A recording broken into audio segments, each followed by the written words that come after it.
Assalamualaikum warahmatullahi wabarakatuh, teman-teman. Kembali lagi di podcast KBRI.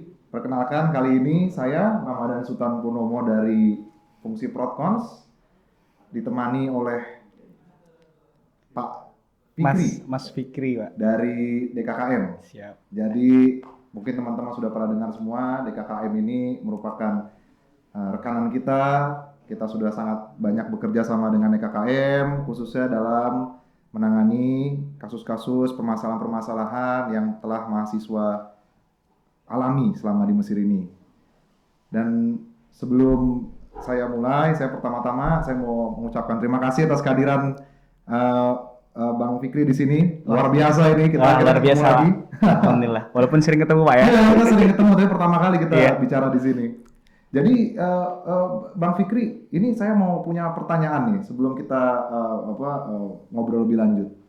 Ini DKKM itu secara umum sistem ruang lingkup kerja itu apa sih? Apa saja itu yang yang teman-teman DKKM ini biasanya tangani gitu? Mungkin bisa jelaskan. Oke, terima kasih banyak Pak Sultan. Ini merupakan kesempatan yang luar biasa ya buat kita semua, terutama buat teman-teman mahasiswa untuk lebih mengenal terkait keamanan dan ketertiban dan ruang lingkup ataupun sistem daripada Dewan Keamanan dan Ketertiban. Di mana Dewan Keamanan dan Ketertiban ini, Pak, dia merupakan badan semi otonom di tubuh daripada PPMI, Persatuan Pelajar dan Mahasiswa Indonesia Mesir, yang memiliki wewenang, tugas pokok dan fungsi itu diatur di dalam Undang-Undang PPMI nomor 2 tahun 2007 terkait Dewan Keamanan dan Ketertiban. Di situ tertera atau tercantumkan bahwasanya pertama DKKM ini dia bertugas untuk menciptakan kondisi keamanan dan ketertiban daripada mahasiswa. Kemudian yang kedua melakukan penanganan ataupun mitigasi terkait permasalahan-permasalahan umum secara kita bisa bilang masalah umum mahasiswa berkaitan dengan keamanan. Nanti ada mungkin 8 klasifikasi permasalahan umum. Kemudian di situ juga kita juga melakukan penanganan sementara, Pak, sebelum melaporkan kepada pihak berwajib yaitu kepolisian dan menyambungkan masalah keamanan dengan KBRI, terutama dengan Protkon, dengan Pak Sultan, Pak Hikmat, dan teman-teman yang lain.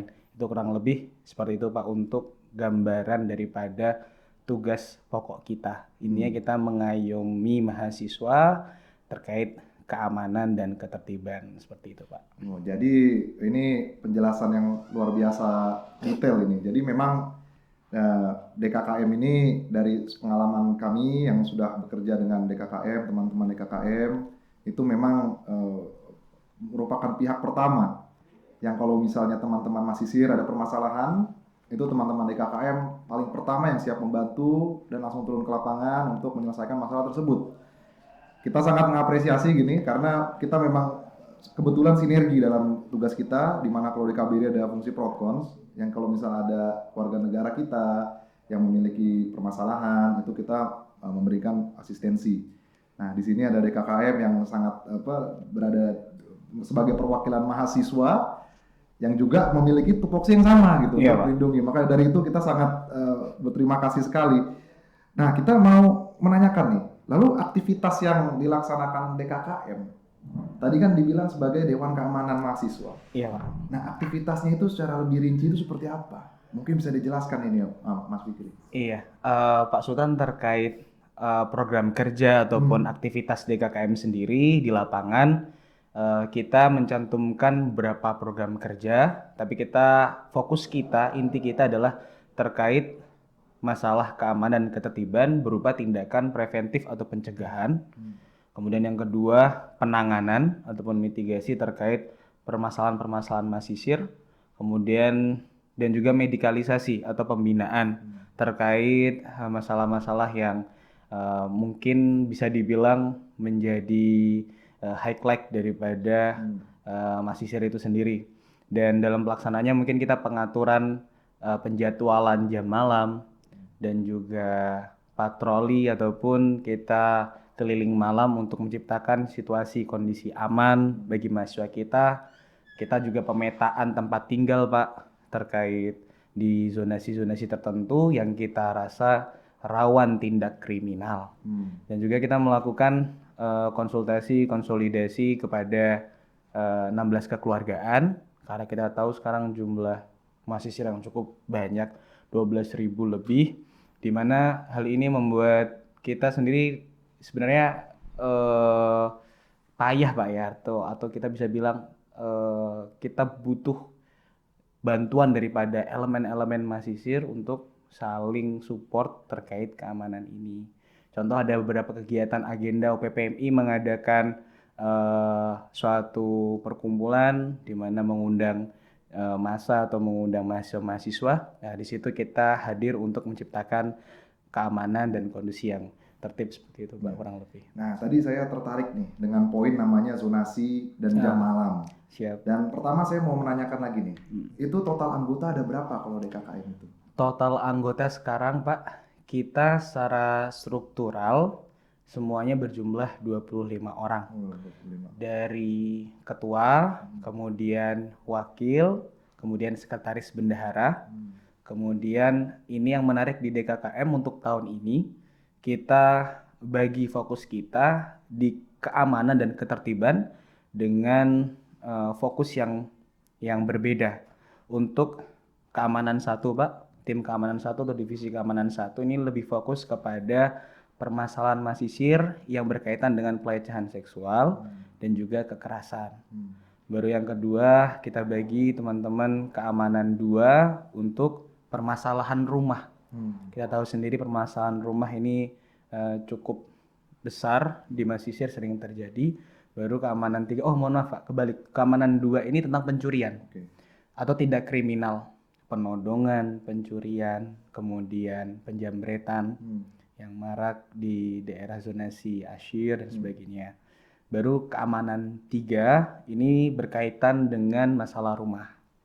Baru intens kita untuk divisi yang selanjutnya di bawah ketertiban, ada ketertiban 1 terkait permasalahan internal mahasiswa, mungkin ada permasalahan antar kekeluargaan, kemudian ada penipuan dan sebagainya. Baru kemudian ada ketertiban 2 itu terkait mobilisasi dan agenda, pengamanan agenda. Artinya biasanya kita kalau malam hari ada piket setiap zonasi, Pak. Nanti ada yang perlu diantar di atas jam malam, menghubungi DKKM ataupun kawan-kawan akhwat yang perlu diantar, itu menyampaikan kepada kita. Di situ kita melaksanakan fungsi dari ketertiban 2 ataupun pengawalan agenda HUT, Pak. Hari jadi kekeluargaan yang mungkin ada agenda outdoor yang besar, itu di situ kita mengamankan wisuda PPMI dan sebagainya. Baru yang ketiga tentang ketertiban 3 berkaitan dengan moral dan etika. Bagaimana kita berinteraksi, kemudian mengenal kearifan lokal ataupun beradaptasi dengan budaya Mesir itu sendiri. Iya. Memang ini dari tadi penjelasan dari Mas Fikri ini sangat ini ya. Ternyata DKKM itu mencakup banyak hal. Iya, Pak. Jadi keamanan dan ketertiban itu memang merupakan elemen yang penting ya dalam keberlangsungan pendidikan kita semua, pendidikan teman-teman mahasiswa. Karena tanpa keamanan, tanpa ketertiban, ya bagaimana kita bisa melanjutkan studi dengan benar? Iya, Pak, benar. Nah, maka dari itu memang tadi saya sepakat itu poin penting mungkin itu, yang dimana butuh sinergi juga dari teman-teman semua. Jadi teman-teman DKKM di sini memang ingin membantu teman-teman yang sedang mengalami masalah. Maka dari itu bantulah mereka juga gitu, teman-teman DKKM kita juga. Nah, tadi memang dari beberapa penjelasan itu ada permasalahan antar mahasiswa, ada permasalahan sewa rumah, itu juga itu sangat sering terjadi gitu. Sering terjadi. Ya kita pernah juga menangani bareng waktu itu ya, ada kasus penyewaan rumah, ada juga kasus di kalangan mahasiswa. Mungkin banyak yang kita kalau misalnya kita bisa buka di sini, cuman mungkin untuk kita simpan dulu untuk nanti. Lalu tadi kan ada satu lagi tuh, zonasi dan waktu jam malam. boleh jelasin secara singkat itu zonasinya itu bagaimana Hmm. dan jam malamnya itu seperti apa? Iya Pak, ini untuk berkaitan dengan sistem zonasi ya. Sebenarnya pemetaan tempat tinggal ini adalah masukan dari teman-teman dan juga Dewan Penasihat DKKM menyampaikan kepada kami bagaimana kalau di Termin 2 fokus kita selain kita mengadakan pencegahan, kita juga aktif untuk mendata masalah zonasi tempat tinggal, Pak. Karena patut kita sadari kalau di daerah Darosa kan udah sangat ramai sekarang. Bahkan sekarang udah mulai daerah belakang Darosa, daerah Kanisah dan sampai belakang Darul Dalil, Darul Ahmar sudah mulai banyak mahasiswa baru di sana. Itu di situ kita perlu kenapa kita lakukan program zonasi ini atau pemetaan salah satunya yang pertama untuk mengetahui peta tempat tinggal daripada mahasiswa kita sehingga ketika terjadi hal-hal yang tidak kita inginkan, naudzubillah terjadi suatu musibah ataupun kita ingin menyalurkan bantuan atau ada hal-hal yang sekiranya terjadi di lapangan kita langsung punya gambaran Pak terkait oh ini di apa namanya di Bawabat 1 atau Bawabat 2 atau Bawabat 3 atau ini di Tabah ataupun di Musalas. Untuk progresnya sekarang kita bekerja sama juga dengan PPMI Pak terkait program pendataan yaitu ada program dari KSK ataupun Sekretariatan PPMI terkait pendataan. Itu nanti pasti akan bekerja sama dengan kekeluargaan juga karena data statistik kekeluargaan pun juga bisa memberikan bantuan yang kita rasa sangat dibutuhkan karena mungkin di daerah Bawabat itu kebanyakan kekeluargaan apa gitu kan. Dari situ nanti insya Allah harapan kami ke depannya untuk program itu bisa mulai kita selesaikan dan kita cicil bersama. Untuk kemarin ini kan progresnya cukup rumit sebenarnya Pak. Karena perlu kita turun langsung ke lapangan, memastikan survei langsung hampir seperti petugas statistik gitu kan. Nyampaikan ini kemudian dari situ kita langsung dengar penyampaian daripada mahasiswa, oh ini rumah bermasalah, oh ini di sini rawan gitu kan. Jadi dari situ kita bisa langsung terjun dan menyentuh kalangan mahasiswa secara keseluruhan dari program itu sendiri. Nah, kemudian yang kedua terkait jam malam Pak. Itu jam berapa itu mulai? Jam malam, kalau jam malam untuk teman-teman mahasiswa ini ada 2 Pak. Dan itu berkaitan dengan musim, gitu kan. Kalau seandainya di waktu yang sekarang ini masuk musim dingin ataupun bergantian musim dingin atau masih di waktu musim dingin, kita kuatkan jam malam pada pukul 9. Ya. Pada pukul 9. Pada pukul 9 atau mungkin ketika sudah mulai masuk ke musim panas itu agak naik jam 10 Pak. Seperti itu. Dan ini menariknya Pak. Tadi musim dingin jam 9, jam 10. Dan kalau musim panas biasanya kita mulai dari jam 10 dulu, berarti jam 11. Melihat juga kegiatan mahasiswa yang begitu padat, dinamis, artinya banyak sekali kegiatan mahasiswa. Mungkin kalau hari-hari tertentu ada kajian, ada sholawatan, ada rapat dan sebagainya, atau mungkin ada agenda-agenda lainnya. Jadi kita fungsi daripada jam malam itu untuk membatasi teman-teman, terutama akhwat atau mahasiswati atau mahasiswi kita agar tidak keluar di atas jam tersebut.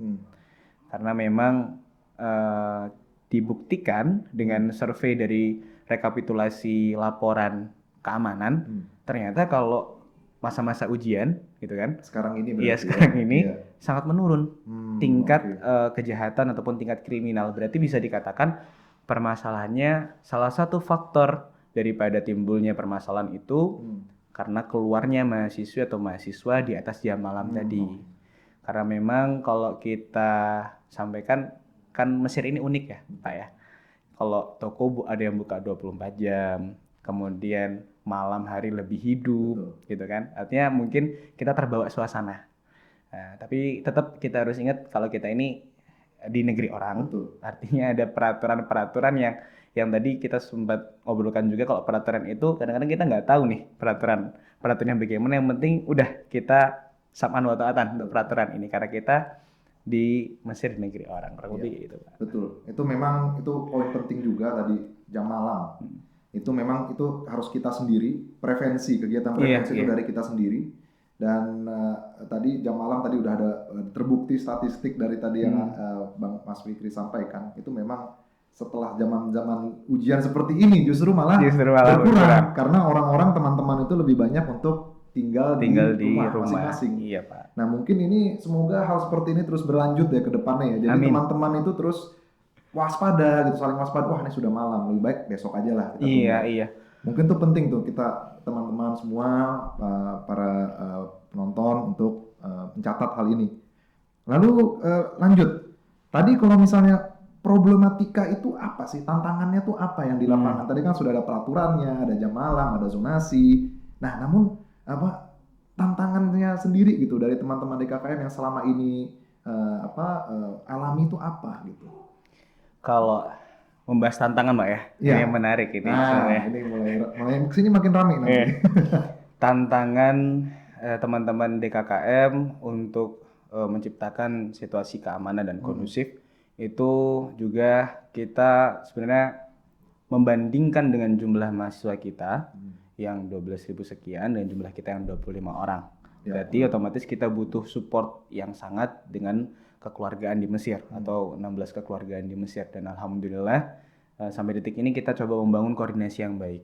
Jadi artinya ketika ada permasalahan yang jalur regulasi koordinasi komunikasi yang kita sampaikan melalui gubernur kekeluargaan, sehingga mereka tahu kalau ada warganya yang sakit, warganya yang terkena musibah dan sebagainya untuk penanganan pertama. Nah, untuk penanganan di lapangan atau banyak hal yang kita alami, Pak, mungkin lebih banyak dukanya, Pak ya. Lebih banyak dukanya. Karena kita sendiri berpikir yang kita lakukan ini khidmah. Atau kita yaudah bismillah kita mengabdi. Bahkan di awal-awal saya sudah sampaikan ke teman-teman, partner-partner kami, anggota-anggota DKKM, karena tahun ini juga ada anggota yang baru, Pak. Itu prosesnya cukup lama untuk melakukan kaderisasi, pelatihan, dari mulai basic self defense, kemudian sampai bagaimana memetakan permasalahan, problem solving di lapangan. Itu yang pertama yang selalu menjadi kendala adalah jumlah itu tadi, karena kita bisa bilang itu adalah faktor. Ketika di lapangan pernah dalam satu hari kita menangani 5 kasus dalam satu waktu. Oh, boleh cerita tuh gimana kasusnya? Ketika itu Satu Pak, hari, satu hari 5 kasus. 5 Luar kasus. biasa. Ketika itu jumlah anggota yang di zonasi tersebut di daerah Darosah sudah dipanggil 3 orang terkait masalah rumah. Artinya ada rumah yang bermasalah sehingga simsar ataupun perantara daripada pemilik syakoh atau apartemen tersebut harus kita panggil, harus kita datangi untuk meluruskan masalah melonjaknya tagihan listrik atau tagihan air ketika itu. Di satu sisi terjadi pelecehan seksual di Hai Ashir dalam satu waktu. Kemudian terjadi kecelakaan juga. Itu dalam satu waktu otomatis fokus kita terpecah. Dan pertama kali teman-teman yang menangani kasus rumah, selesaikan kasus rumah, baru kemudian beberapa dari teman-teman yang ada di zonasi Ashir menyelesaikan pelecehan seksual dan juga menyelesaikan terkait kecelakaan tadi sampai membawa ke rumah sakit dan sebagainya. Baru kami sudah alhamdulillah sudah selesai tugas kami, sore kami balik. Baru malamnya ternyata ada 2 kasus tambahan. Apa tuh? Pembobolan rumah. Jadi ketika itu ada salah satu rumah akhwat yang dibobol, dan itu lokasi di bawah bat 1 ketika itu posisinya, dan akhirnya kita harus turun semua di sana. Dalam satu waktu di Darosah juga ada kemalingan juga. Nah, akhirnya saya sambil berpikir ini dalam satu waktu terjadi 5 kasus ini hal yang luar biasa. Otomatis memakan tenaga, kemudian koordinasi juga karena ketika mood kita turun, Mbak, ya kita kan ya mahasiswa, artinya banyak kegiatan yang kadang-kadang bikin mood kita, semangat kita turun. Itu kalau udah menerima laporan bahkan bilang udah ini gimana, kita pending dulu atau tapi ini kasihan. Jadi ada hati nurani yang terpanggil, wah ini nggak bisa kalau kita tunda, ya terpaksa kita harus tangani sekarang. Nah, dalam menangani ada yang support, ada yang teman-teman yang mungkin kendala ya ketika memvalidasi data. Artinya pencurian, oh ya ini barangnya kecurian, oke kita butuh ini, kita butuh itu. Oke, setelah kita dapat datanya semuanya, Kalau mungkin HP biasanya kita butuh box IMEI, nomor serinya, kemudian jenisnya dan sebagainya, kronologinya. Yaudah, mentok kita bawa ke polisian. Berangkat kami biasanya kalau dari Darosah ke Darbul Ahmar, kepolisian Darbul Ahmar. Sampai di sana karena mungkin udah sering kita ada, bahkan kita punya tempat nongkrong Pak di kantor polisi, Kantor depannya polisinya itu ya. di sebelahnya Wah, ada sudah akrab berarti dengan polisi ya. ada tempat ngopi, tempat nongkrong, kita ngobrol dan sebagainya. Kalau bilang ini ada apa lagi, Hasolaga, tadi nih bilang ada Sariko dan sebagainya. Udah nih tiap hari masuk Indonesia, udah kamu naik ke atas langsung laporan.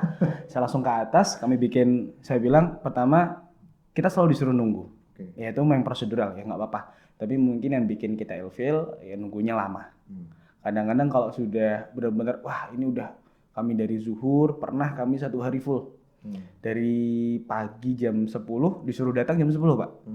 Kami datang jam 10. Rupanya dobitnya atau mas'ul polisnya sudah baru datang di tempat itu jam 2. Ya kami sampaikan ya sudah, ini kita mau melapor seperti ini. Sudah, tunda dulu sebentar, saya mau bikin laporan yang lain. Ya sudah, kami tunggu di situ. Setelah sekian lama datang lagi sore. Ini sudah korban sudah nggak mau, saya bilang udah Ustaz, sudah saya ikhlas. Akhirnya sudah, ya udah.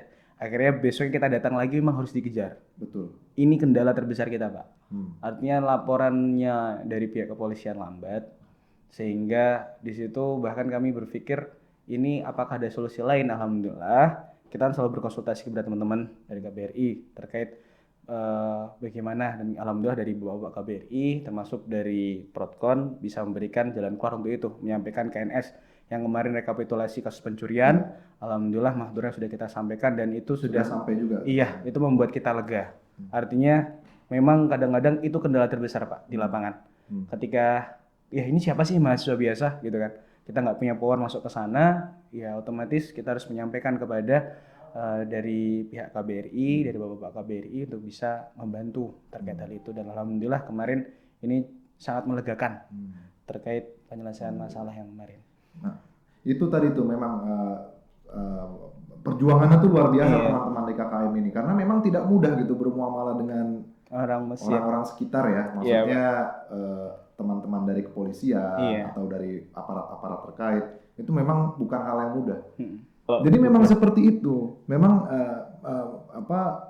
perjuangan ini memang sangat luar biasa. Ini bukan hal yang simple, ada permasalahan langsung selesai, enggak.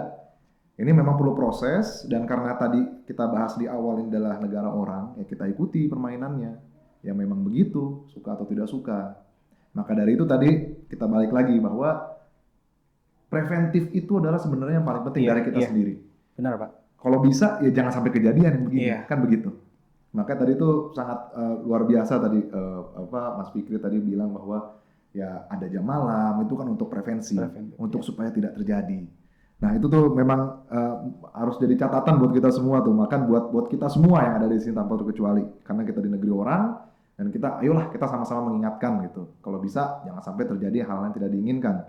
Karena ternyata ribet gitu ngurusnya. Kalau bahasa mudahnya itu ribet gitu. Ya terus ini nih untuk dari sudut pandang DKKM, apa sih yang untuk tadi kan ada banyak permasalahan gitu. Ini ada ketemu polisi, ternyata itu agak perlu waktu yang lama. Nah, untuk menangani kendala-kendala tersebut, itu apa sih yang kira-kira lebih baik lagi ke depannya yang bisa kita lakukan bersama-sama? Mungkin buat teman-teman mahasiswa juga yang bisa kita lakukan bersama-sama untuk supaya bisa ditangani gitu problematika-problematika yang ada di Masisir, bahkan atau misalnya dengan pihak-pihak terkait gitu. Itu apa tuh menurut DKKM? Kalau menurut pandangan kami Pak terkait hal itu, yang pertama pastinya memperkuat sistem dari DKKM itu sendiri. Karena dalam menerima laporan ataupun kita menangani suatu laporan, pertama kita akan sampaikan yang terpenting adalah validasi daripada informasi yang ada. Karena kadang-kadang sumber informasi juga ada Masisir yang belum jelas permasalahannya, sehingga cuma asal katanya. Ini yang perlu kita garis bawahi, validasi kronologi. Kemudian setelah semuanya disampaikan, kita biasa kalau ada regulasinya, artinya pertama orang menyampaikan permasalahan, Assalamualaikum dan sebagainya, ini ada permasalahan seperti ini, kita sampaikan data tertulis untuk mohon maaf untuk mengisi data tersebut. Dari situ nanti kita tahu ini laporannya terkait kasus apa, kemudian informasi yang kita dapatkan dari situ apa, baru nanti kita bentuk satuan tugas terkait permasalahan tersebut. Dan juga momentum seperti ada orientasi mahasiswa baru PPMI, ini juga momentum yang sangat penting Pak untuk menghindarkan kita dari permasalahan-permasalahan atau kendala-kendala yang bersifat progres yang kita temukan di lapangan. Karena dengan mahasiswa mengenali potensi kejahatan, dia akan menghindarkan dia dari permasalahan yang ada. Ketika menghindarkan permasalahan yang ada, otomatis menurunkan tingkat kriminal. Sehingga dari situ lebih mudah kita untuk sosialisasi dan memberikan penjelasan kepada teman-teman.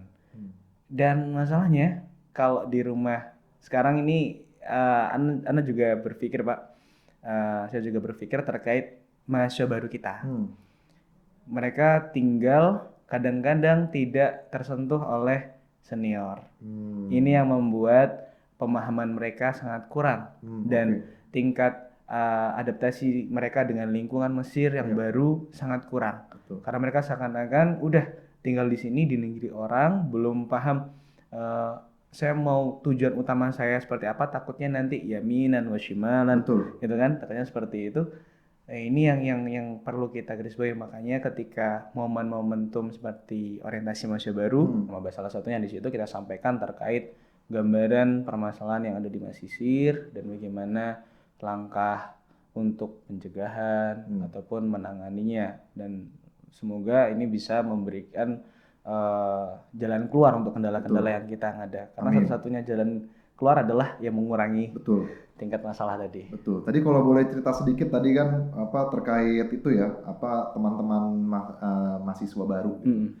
Mungkin Mas Fikri juga ingat juga dulu, teman-teman DKKM juga ingat. Itu tuh kita sempat bareng-bareng ya menangani ada kasus mahasisir gitu ya, mahasiswa yang ketipu Mas Imsar. Iya Pak. Jadi mungkin ingat waktu itu tahun lalu kalau nggak salah atau 2 tahun lalu. Jadi intinya ada mahasisir datang, dibilang saya tertipu. Ini mungkin buat pengingat juga buat ini ya teman-teman juga. Jadi dia ketipu uang, bayar bahwa ini untuk menyewa rumah. Dia bilang rumah sewanya sekian, taruhlah 10.000, misalnya 10.000 le. Nah, dia bilang itu tanpa ada isol sama sekali, tanpa ada nggak ada sama sekali. Dia percaya aja, dan dia kenal orang ini. Kenal di mana kamu orangnya? Oh, saya kenal lagi di ATM. Di ATM. Kan polos gitu ya. Maksudnya ya kita mungkin harus lebih waspada. Kalau orang yang tidak kita kenal, jangan kita percaya begitu saja gitu. Akhirnya dikenalkan, oh ini saya mau menawarkan rumah. Nah, lalu orang itu datang lagi. Boleh nggak ini saya minta uang tambahan? Nah, tapi kan saya belum dapat syakohnya. Oh enggak, ini buat apalah, buat takmin apa. Ada aja kilahnya. Dipercaya juga, dikasih uang lagi. Sampai akhirnya habis sekian. Dan habis itu akhirnya datanglah kan waktu teman-teman DKKM ke KBRI, kita ketemu pengacara juga. Nah biasa begini, memang DKKM menampung suatu permasalahan di kalangan mahasiswa. Sekiranya sudah mentok gitu ya, sudah oke, ini sudah ditangkap semua, informasi sudah lengkap, biasa ke kita. Lalu kita bahas bersama-sama, lalu mencari jalan keluar. Nah waktu itu akhirnya ketemu pengacara, akhirnya kita datangin, singkat cerita kita datangin ke rumah, minta izin kepada polisian, dan pihak kepolisian juga datangin kan rumahnya si yang mengaku Simsar tanda kutip ini, dan ternyata bapaknya itu nggak bisa. Bapaknya baik. Oh mohon maaf ini mungkin salah paham atau gimana. Nah akhirnya dibayar nyicil gitu. Nah jadi itu mungkin ada sebagai pengingat juga buat kita bahwa ini untuk teman-teman yang baru gitu, yang baru datang, bahwa tidak semua orang tuh baik gitu. Jadi kita harus waspada juga dari diri kita sendiri lah. Kita memakai inilah hati nurani gitu, maksudnya akal sehat lah gitu. Maksud intinya kalau ada orang yang tidak dikenal, ya jangan percaya dulu gitu.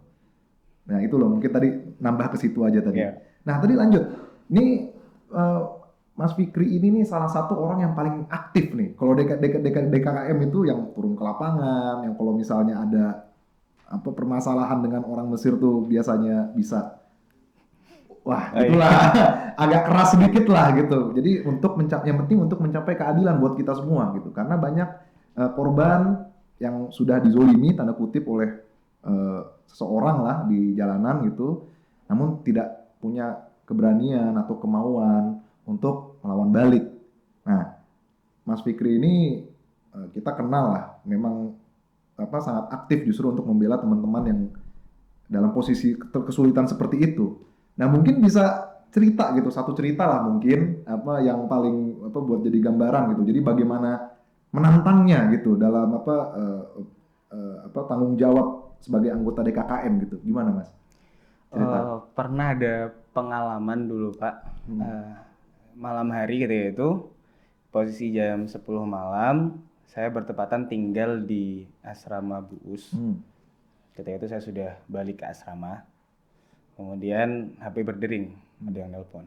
Nomor tidak dikenal, saya angkat, ternyata suara salah satu mahasiswi Hmm. menyampaikan, oh ini Ustadz, mohon maaf, saya posisi sedang diikutin sama orang. Hmm. Dengan diikutin sama orang karena memang rawan, tempatnya juga disampaikan tempat yang rawan terjadi pelecehan ketika itu. Ya sudah, akhirnya terpaksa saya sampaikan ke teman-teman, bagaimana ini ada kasus seperti ini, ya sudah kita langsung cek ke tempat gitu kan. Setelah kami cek ke tempat, ternyata memang terjadi indikasi ada pelecehan. Hmm. Ya, terpaksa ketika kami ke sana, kami langsung berpapasan dengan pelaku. Kita bisa tahu pelaku dari keterangan yang bersangkutan, korbannya. Kemudian disampaikan kepada pelaku, ya sudah, di situ kita langsung tindak di tempat karena yang bersangkutan pertama sangat melawan ataupun bahkan kita sempat debat terlebih dahulu, baru ketika dia sudah mulai mengeluarkan kata-kata yang tidak pantas dan sebagainya gitu kan. Padahal sebenarnya saya ingin memancing orang ini untuk mendapatkan bukti bahwasanya dia melakukan tindakan kriminal tadi, pelecehan tadi. Tapi ya sudah, saya sudah bilang ke Ustadznya, ini benar orangnya, coba ada fotonya. Karena tadi setelah kejadian Mas Wati tadi atau Mas tadi sempat memfoto daripada pelaku. Di situ kami sampaikan kepada pelaku, ya sudah, terpaksa kalau hal seperti ini harus kita tindak di tempat. Kita provokasi kepada orang Mesir sekitar. Ketika itu terdekat ada ba'alah atau ada warung. Saya sampaikan ke warung ba'alah, kemudian orang ini melakukan tahrus gitu. Ini dia Pelecehan seks taharus ya. tahrus. Kemudian dia mohon maaf seperti ini. Kemudian orang Mesir ini masih tidak percaya dengan saya. Enggak, ini bohong, gini. Bahkan yang pelaku tadi berdalih dengan yang lain. Di situ akhirnya terpaksa saya sampaikan, saya panggil lagi korbannya untuk menyampaikan bukti yang ada. Setelah ketahuan bukti yang ada, ya sudah, langsung kita tindak. Sedikit kita kasih pengingat lah ya. Ya, pengingat ya, seperti itu. Baru kemudian provokasi orang Mesir ini kan kalau terjadi sesuatu, mereka selalu fokus kepada korban. Datang korbannya, kamu diapain tadi gini. Korban merasa terganggu. Akhirnya saya bilang, sudah, ini tidak ada alasan dan korban, sekarang ini kita urus pelakunya. Betul. Saya mau bawa ke kantor polisi. Ini sudah sering kita temukan, kalau cuman hanya permintaan maaf setiap kali akan terulang kembali. Nah, di situ masa berkumpul rame, ada yang salah beda pendapat, di situ ada lagi perkelahian. Baru ya sudah, kalau sudah seperti itu terpaksa kita panggil teman-teman. Saya telepon teman-teman yang ada di zonasi sekitar untuk datang dari Asyir. Kemudian kita amankan pelaku sampai akhirnya dia bilang, ya syurtah akan datang, polisi akan datang. Ya sudah, saya bilang, saya tunggu di sini. Udah kamu nggak usah tunggu di sini. Saya bilang, saya tunggu di sini. Saya nggak mau melepaskan orang ini sebelum polisi datang. Saya bilang gitu. Tapi ditentang dengan warga sekitar. Bilangnya, udah ini sudah selesai ini masalahnya. Ya sudah, tapi ini orang ini berbuat salah dan paling tidak ada ucapan permintaan maaf. Saya bilang gitu. Ya sudah, saya ingin dengar. Saya datangkan lagi ke mahasiswinya, saya sampaikan, Ustadzah bagaimana? Ya sudah Ustadz, saya ingin dengar permintaan maaf dari pelaku dan tidak mengulangi lagi. Dibawa ke kantor polisi, udah nggak usah Ustadz, saya ingin dengar aja dari pelaku. Akhirnya pelaku datang. Nah, di situ orang-orang sudah mulai tambah banyak lagi datang.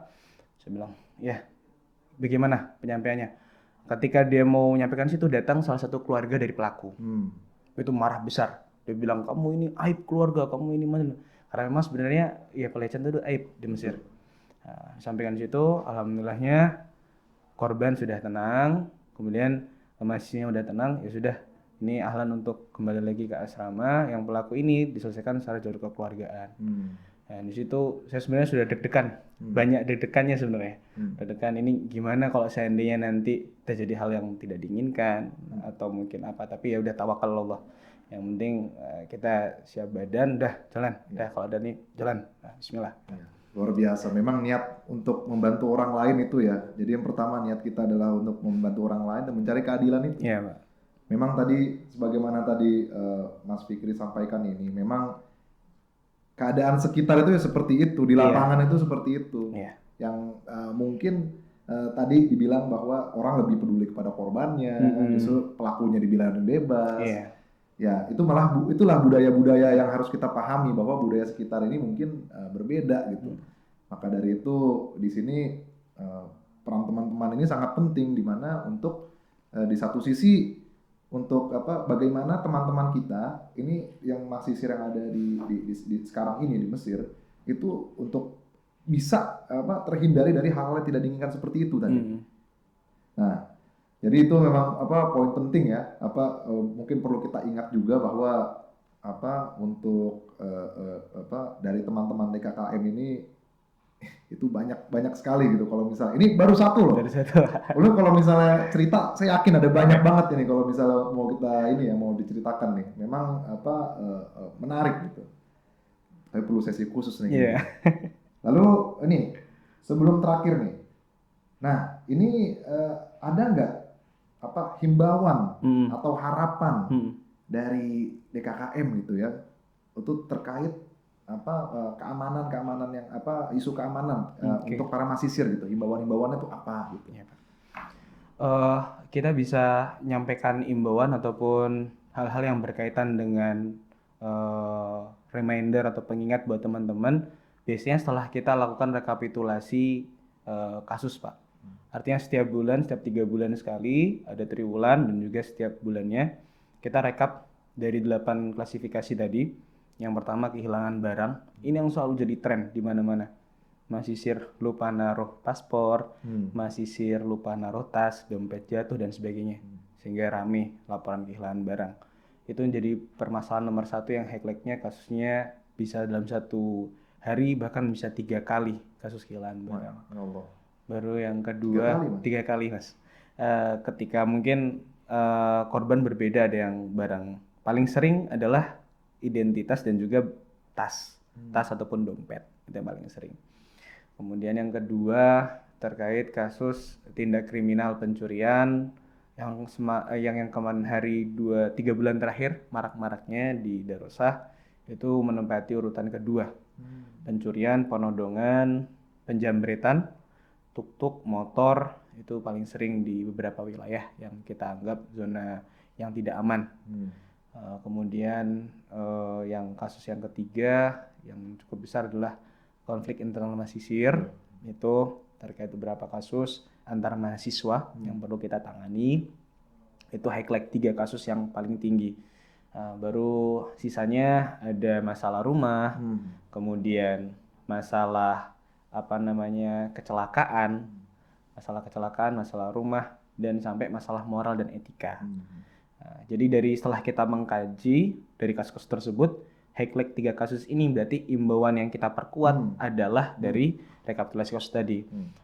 Kemudian kami sampaikan untuk pencegahan yang pertama, yaitu kita harus sama-sama sadar mengenali potensi kejahatan dan juga saling mengingatkan, terutama jam malam.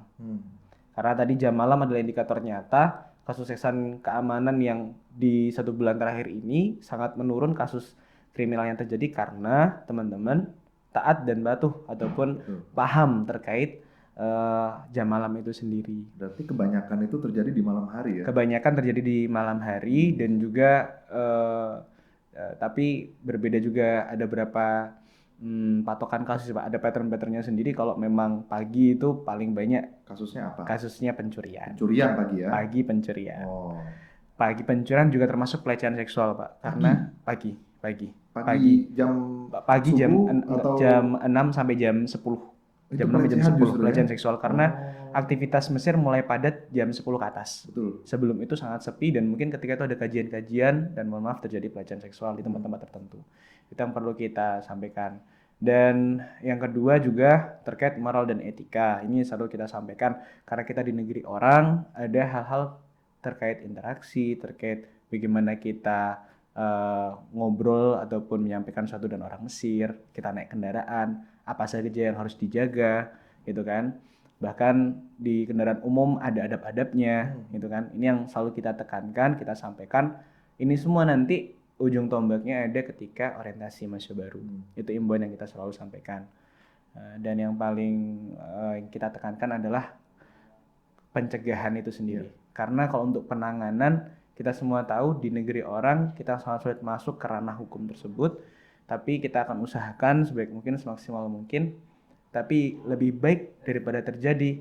Nah, karena memang kesempatan yang ada ataupun keteledoran yang ada itu karena adanya kesempatan tadi. Makanya tindakan pencegahan ini sangat penting buat teman-teman ya dari semua himbauan tadi, Pak. Nah, tadi ada satu hal nih. Tadi ada salah satu tadi sebelum ini Bang Fikri ini sampaikan bahwa ada yang namanya di kalangan mahasiswa sendiri. Nah, itu himbauan untuk itu bagaimana tuh kalau misalnya supaya tidak terjadi apa namanya hal-hal yang tidak diinginkan yang melibatkan sesama mahasiswa. Kan kita sama-sama merantau nih. Iya. Kenapa kok kita sama-sama buat masalah gitu di antara kita sendiri? Nah, itu gimana tuh himbauannya? Pertama adalah kita mempelajari dulu sebenarnya kasus apa yang sering terjadi antara mahasiswa, gitu kan, Pak? Bisa main bola berantem gitu atau gimana?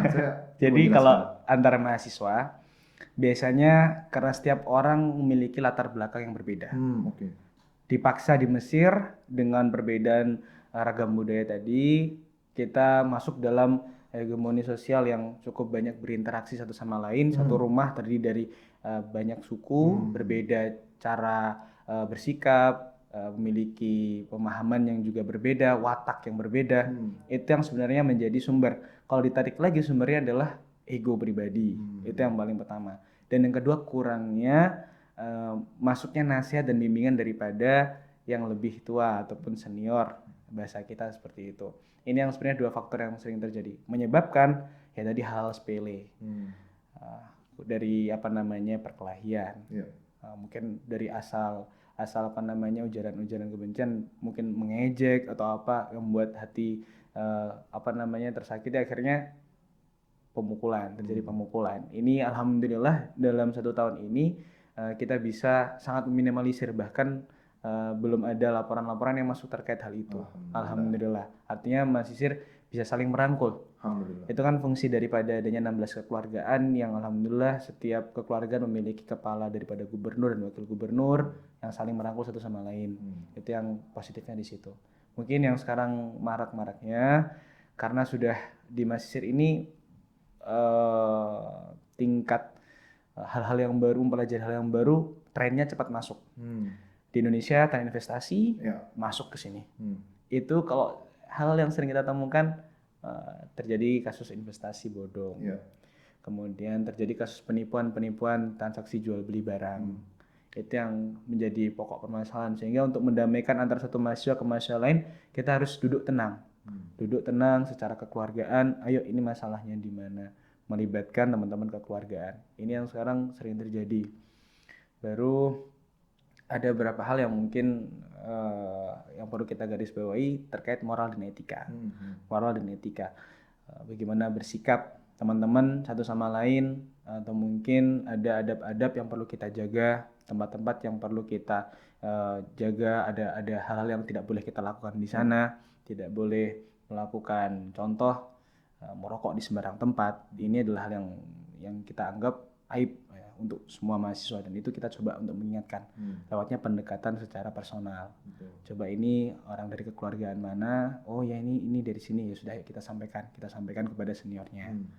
Itu rata-rata permasalahan yang ditemukan di antar mahasiswa, Pak. Ya, berarti di sini DKKM itu selain mengingatkan juga menjadi mediator ya. Jadi misalnya ada yang dua pihak yang memiliki sengketa, Jadi DKKM di sini bertugas untuk bagaimana mendudukan kedua belah pihak. Oke, bahas di sini gimana. Iya. Kita cari solusi sama-sama.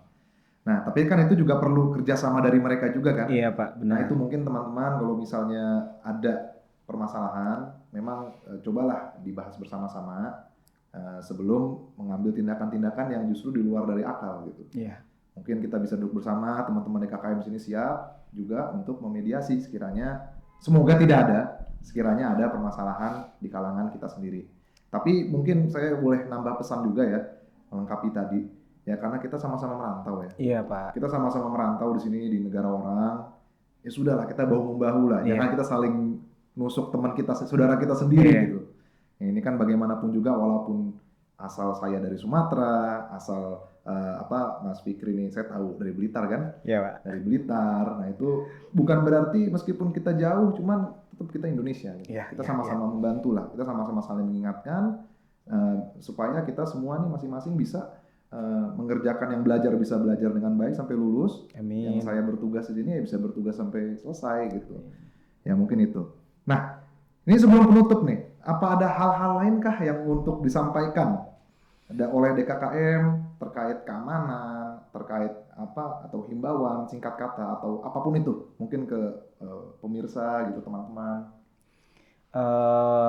Yang paling penting dan selalu jadi pengingat buat kita semua, jadi kita harus saling bahu-membahu, saling membantu, dan juga saling peduli. 3 hal ini yang nanti bisa menciptakan kondisi keamanan dan ketertiban untuk mahasiswa semua. Dan itu bukan kepentingan salah satu pihak atau merupakan hal yang seakan-akan hanya fokus pada pihak tertentu, tapi merupakan tanggung jawab kita bersama. Karena tidak mungkin bisa kalau tidak ada ittihad. Karena ittihad asasun najah. Persatuan itu adalah asas kebersamaan, syarat untuk suatu kesuksesan. Al-ittihad fit tanawwu. Ya, kita itu kan persatuan dalam keberagaman. Bhinneka Tunggal Ika. Wah, bareng kita. Iya, memang tuh yang paling yang itu luar biasa tuh, saling bahu-membahu, saling membantu dan saling peduli. Itu 3 itu tuh luar biasa poinnya. Mungkin terima kasih Mas Fikri atas kesempatannya. Ini luar biasa ini, kita mengingatkan teman-teman semua, para pemirsa yang sudah setia di sini. Ini sekali lagi saya terima kasih kepada Mas Fikri. Salam untuk semuanya teman-teman DKKM. Siapa? Ya kita di sini KBRI juga siap. Sekiranya teman-teman selalu siap. Sekiranya ada teman-teman DKKM, semoga nggak ada ya. Iya. Ya. Ya karena kalau kita kan pasti masalah, semoga nggak ada masalah gitu. Selalu siap sekiranya memerlukan dari kita juga gitu. Nah mungkin itu dari kita. Terima kasih. Sekian podcast dari KBRI sesi dengan DKKM. Mas Fikri di DKKM wakil ketua ya? Iya Pak. Mas Fikri dari wakil ketua DKKM. Sekian podcast kali ini. Terima kasih. Sampai jumpa di podcast selanjutnya. Assalamualaikum warahmatullahi wabarakatuh.